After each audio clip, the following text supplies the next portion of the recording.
Менің атам Білялов Қабжан, туған жері Қарағанды облысы Егіндібұлақ бұрынғы Қу ауданы. Жасы 86-да. Әкесі Омар Біләл, анасы Сыздық қызы Рымкеш. 1937 жылы әкесі райкомда қызмет істеп отырған жерінен саяси қуғын сүргінге ұшырап, сталинизм тұтқынына алынған.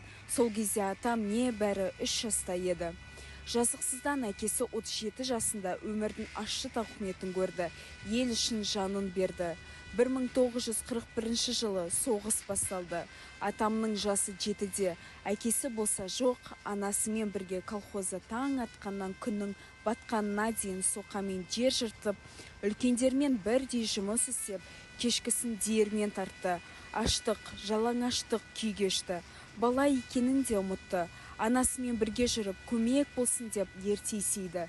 Атам 1944-45 жылдары 10-11-дегі бала.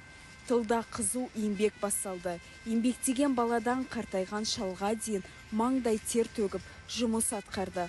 Халықтың жағдайы өте ауыр болды.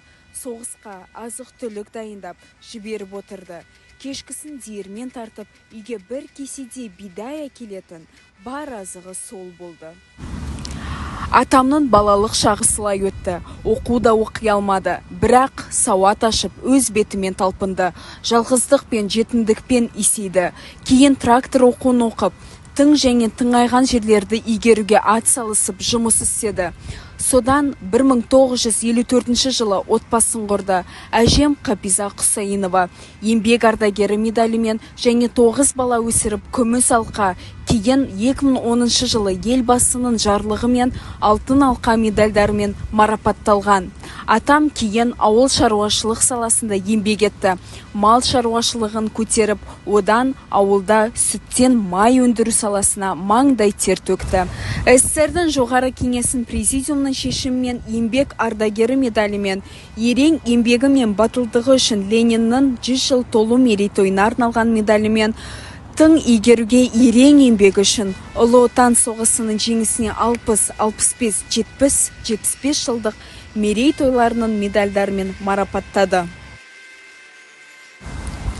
Бүгінгі күні балаларымен, немере шөберелерімен өмір сүріп жатыр. Енді еліміздің болашағы жарқын болсын деп тілейді. Біз әрқашан тағзым етеміз. Бұл қасіреттің орны ешқашан толмайды. Бізге осы жеңісті алып берген, өмір сыйлаған, аз қалған ардагерлеріміз аман болсын.